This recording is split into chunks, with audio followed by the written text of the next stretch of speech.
The embassy across the board in all our development activities in the Philippines, which is for us the most important in all the Asian countries, has always had a priority set on human rights and good governance in general.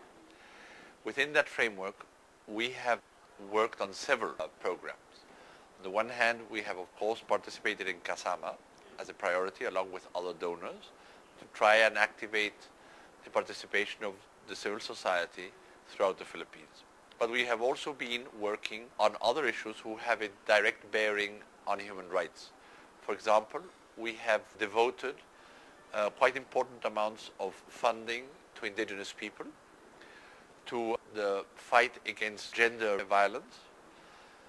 We have also been dedicated a great lot of attention to the child's rights throughout the Philippines, and finally the questions related to internal displaced people. For example, and mainly in Mindanao.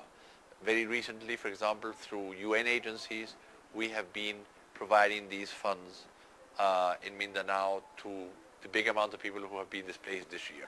Furthermore, we are now discussing for the next 5 years our program of development aid for the Philippines. And one of the priorities is going to be supporting and helping the Commission on Human Rights to be effective in the work it does.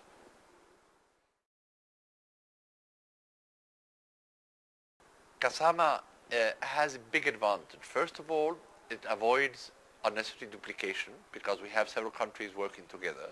Secondly, we make the best out of the resources, which are scarce when we have to take care of such important things as human rights. And thirdly, coming together, we raise the awareness of the civil society and of the government to put forward the main issues we want them to focus on. Kasama has been able to take care of different programs of education and human rights, but also in the journalists' work also, and also for the reintegration, for example, of former detainees. We have been working on areas where until now we hadn't focused.